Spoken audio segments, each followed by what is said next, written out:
दोस्तों आज हम आपका सेकंड चैप्टर 11th क्लास का यूनिट्स एंड डायमेंशंस का सेकंड वीडियो लेके आए हैं। पहले वाले में हमने थोड़ा सा यूनिट्स और मेजरमेंट का इंट्रोडक्शन दिया था, तो इसमें हम आज जो देने वाले हैं वो है आज का जो है आज भी इंट्रोडक्शन ही देंगे। इसका देंगे इंट्रोडक्शन टू डायमेंशंस। डायमेंशंस का इंट्रोडक्शन देंगे यार, क्या होता है डायमेंशंस और क्यों यूज किया जाती है। पहली बात, ये चैप्टर क्यों पढ़ा जा रहा है, ये कहानी सीधी सी इतनी सी बात है कि यूनिट्स एंड डायमेंशंस, यूनिट्स को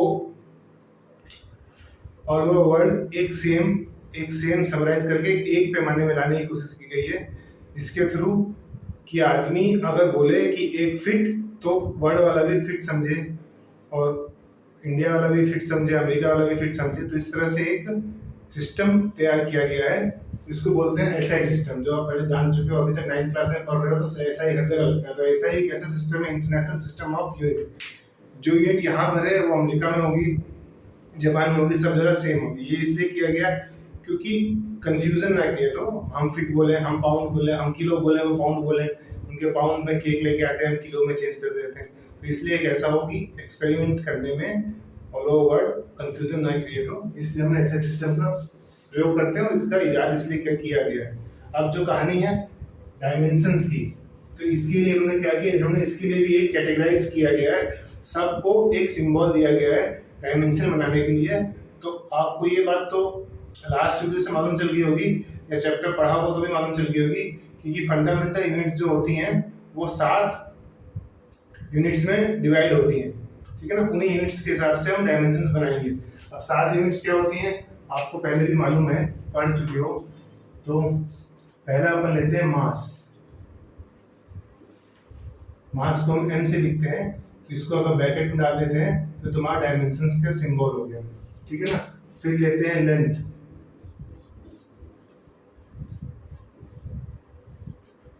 लेंथ का l लिख के डाल देते हैं अंदर डब्बे में।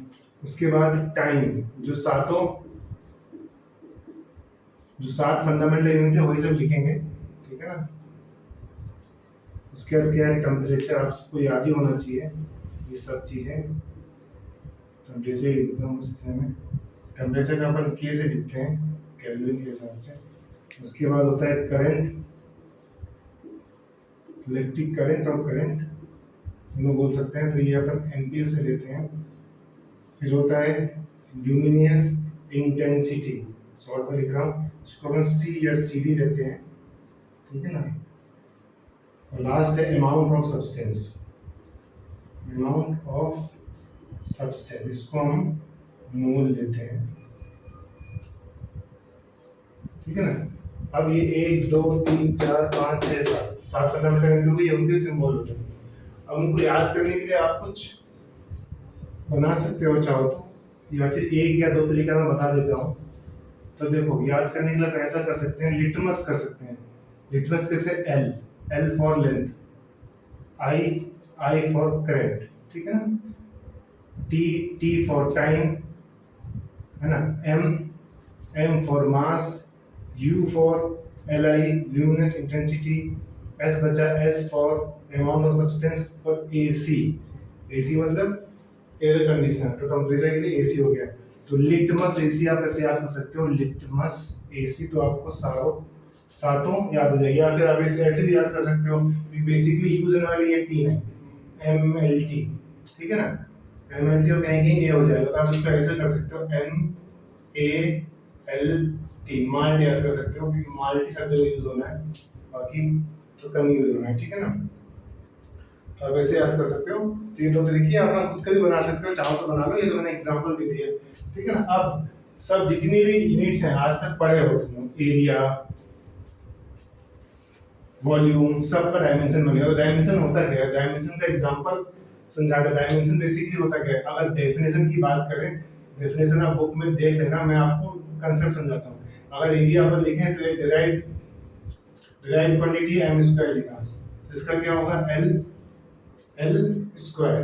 तो क्या होता है डायमेंशंस आर द पावर्स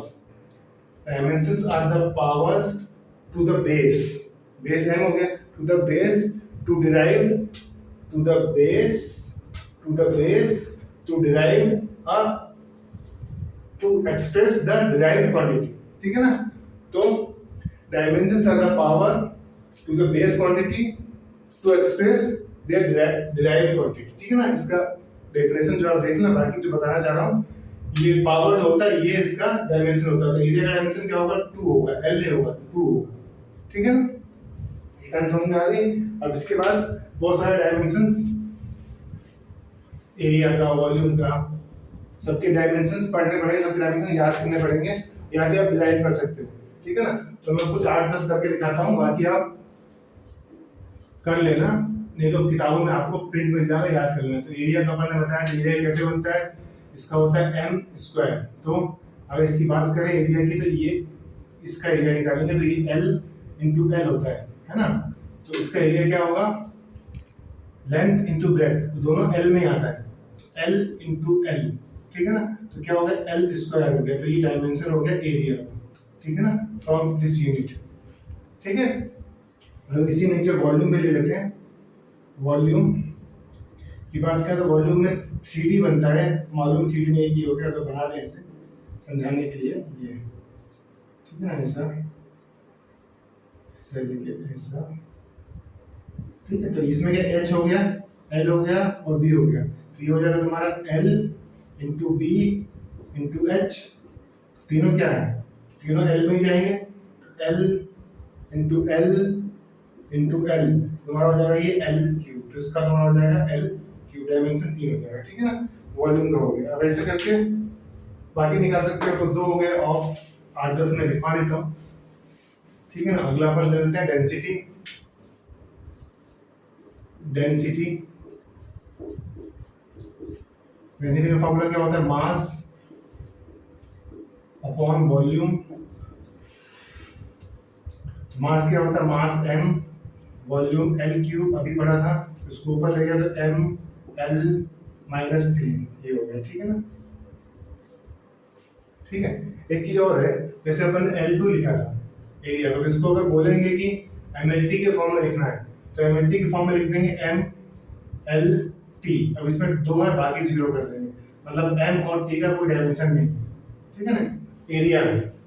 इसका जो बनता है वो लिख देंगे, ऐसे ये लिखा हुआ है, एक M है, तो अगर MLT के फॉर्म में लिखना है ML माइनस 3 T0, तो ये MLT के फॉर्म में हो गया, मतलब डेंसिटी जो है उसका टाइम में कोई डायमेंशन नहीं है, ठीक है ना। डेंसिटी के बाद क्या लें, डेंसिटी का स्पीड ले लेते हैं, स्पीड जो आपने पढ़ा है, स्पीड और वॉल्यूम। स्पीड का फॉर्मूला क्या होता है, या यूनिट क्या होती है, मीटर पर सेकेंड, और फॉर्मूला होता है डिस्टेंस अपॉन टाइम, ठीक है ना, दोनों से निकाल सकते हो। तो मीटर क्या होता है, मीटर पर सेकेंड, तो L अपॉन, इससे डिस्टेंस का क्या होगा, L अपॉन T हो जाएगा, इसके ऊपर होगा L अपॉन, ये भी L अपॉन T हो जाएगा, इसके ऊपर होगा तो L T माइनस 1, तो तुम्हारा ये स्पीड का होगा, ठीक है ना। उसमें लिखना है M L T माइनस 1 0 0, मतलब इसका M और L में कोई, सॉरी L T भी तो है, T माइनस 1 L1 आएगा इसमें, L1, ठीक है, ठीक है। तो MLT माइनस 1, तो कल आपको जगह में ये लिखा हुआ मिलेगा, तो आप ऐसे भी लिख सकते हो, ठीक है ना। इससे भी निकाल लो, इससे भी निकाल लो, उससे जो आपको कंफर्टेबल हो। अब इसके बाद अगला ले लेते हैं, सॉरी वॉल्यूम नहीं होगा, ये वेलोसिटी है, वेलोसिटी, ठीक है ना, वेलोसिटी है। तो वेलोसिटी, इसमें एक बात याद ध्यान रखना, जिसका यूनिट सेम होगा उसका डायमेंशन भी सेम होगा। स्पीड का मीटर पर सेकंड होता है, वेलोसिटी का मीटर पर सेकंड होता है, तो दोनों का डायमेंशन जो होगा वो सेम होगा, ठीक है। अगला, इसके बाद जो अगला आता है, स्पीड के बाद पढ़ते हैं हर जगह एक्सीलरेशन, तो एक्सीलरेशन ले लेते हैं। एक्सीलरेशन क्या होता है, mass the change in velocity divided by time. Velocity में क्या होता है, LT minus 1 divided by T, ऊपर क्या है LT माइनस 2, ये तुम्हारा हो गया एक्सीलरेशन का, ठीक है। इस तरह से आप इसको उसमें लिखना चाहो तो M 0 L T-2 mLT के फॉर्मूला हो गया। ठीक है, इससे जो भी फॉर्मूला होगा कुछ याद करना पड़ेगा। एक्सप्रेशन के बाद अब अगला अपन ले लेते हैं मोमेंटम। मोमेंटम को निकाल सकते हैं। मोमेंटम का क्या होता है, ऐसे बहुत है, हर डिराइव्ड क्वांटिटी का डायमेंशन फॉर्मूला निकलेगा तो आप निकाल सकते हो फॉर्मूले और यूनिट की मदद से, या फिर याद भी कर सकते हो। ठीक है ना, सब होगा तो बहुत लंबा हो जाएगा। आप चाहो तो बुक में भी देख सकते हो। मास इनटू वेलोसिटी, मास तुम्हारा m into l t minus 1 तो हो गया m l t माइनस 1, ये तुम्हारा हो गया मोमेंटम का। ठीक है, अब इस तरह से एक निकाल देते हैं फोर्स का। फोर्स क्या होता है, मास इनटू एक्सीलरेशन, तो m into l t minus 2 तो हो गया m l t माइनस 2, है ना। ठीक है, बहुत इजी हलवा सब्जेक्ट है, हलवा चलता है, कोई तकलीफ की बात नहीं। ठीक है ना, इसको तुम याद कर सकते हो, बहुत ज्यादा काम भी आएगा। कुछ चीज याद कर सकते हो कि दूसरा फॉर्मूला लगेगा जहाँ जैसे स्ट्रेस का होगा, स्ट्रेस में फोर्स अपॉन एरिया होता है, प्रेशर का फोर्स अपॉन एरिया हो गया, डायरेक्ट फोर्स और एरिया का लगा अपन कर सकते हैं, इसलिए इसको याद करेंगे। ठीक है, फोर्स के बाद अगला और एक दो ले लें, वर्क का ले लेते हैं, फिर इसके बाद कर लेते हैं वर्क का होता है force into displacement into cos theta. तो कॉस थीटा तो वैल्यू में आ जाएगा, तो कांस्टेंट हो गया, डायमेंशन लेस हो गया, तो बचा ये। तो क्या फोर्स का था ml t minus 2 into displacement l में आता है, तो क्या होता है ml, निकालो इसका क्या आ सकता है वर्क का, ml t m into work की बात करें ना, तो 2 हो गया, 2 हो गया, तो ml 2 t माइनस 2 तुम्हारा ये। अब इसमें चीजें जूल, इसकी जूल होती है, जूल, तो एनर्जी की भी जूल होती है। तो इन दोनों के क्या होगा, सेम डायमेंशन फॉर्मूला होगा। एक चीज और, एक्सीलरेशन और एक्सीलरेशन टू ग्रेविटी, ये दोनों की मीटर पर सेकंड स्क्वायर होती है, तो इनका डायमेंशन भी सेम होगा। मतलब जहां भी यूनिट सेम होगी वहां पे डायमेंशन भी सेम होगा।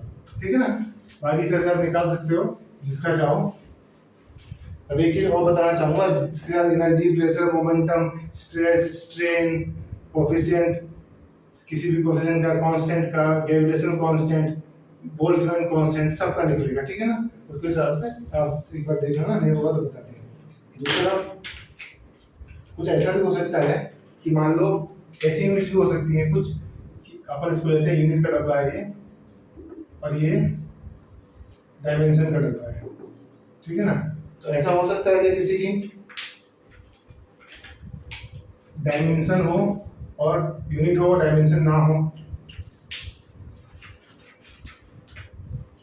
ऐसा हो सकता है, तो ऐसा हो सकता है। इसमें आता है तुम्हारा रेडियन और स्टेरेडियन, मतलब प्लेन, एंगल और सॉलिड है, ठीक है, जिनका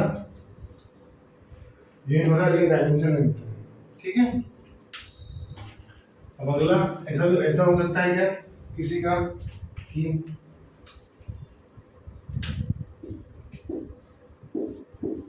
ऐसा हो सकता है कि दोनों की नो डायमेंशन,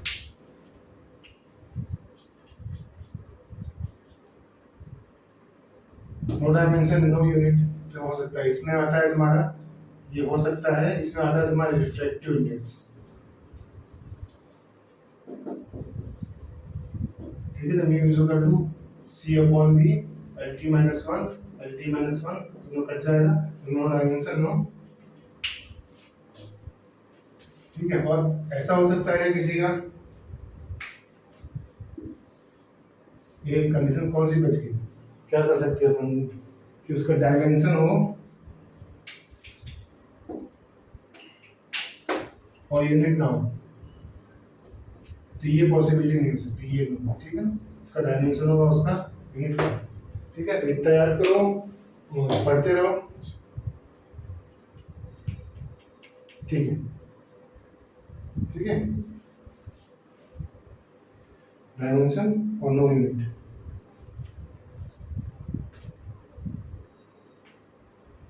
ये उल्टा हो गया क्या, डायमेंशन डायमेंशन हो उसका, डायमेंशन हो यूनिट ना हो, ठीक है ना, तो ऐसा नहीं हो सकता, ठीक है ना, डायमेंशन जिसका हो उसका यूनिट होगा, ठीक है ना, ठीक है। फिर उसको याद करो और मंगल हो, सबका सुखी हो, भला रहो, भला सबका भला हो, सुखी रहो और पढ़ते रहो। और नेक्स्ट वीडियो में हम एप्लीकेशन लेके आएंगे, इसको अप्लाई कैसे करते हैं। फिजिक्स पढ़ते तो एक तो इंट्रोडक्शन, दूसरा एप्लीकेशन कैसे अप्लाई करना है, उसी में तो नंबर मिलेंगे। तो एप्लीकेशन पढ़ेंगे अगले चैप्टर में, इससे कैसे अपन फॉर्मूला डिराइव करते हैं, इक्वेशन कैसे बनती है, डायमेंशन फॉर्मूला इक्वेशन कैसे बनाते हैं।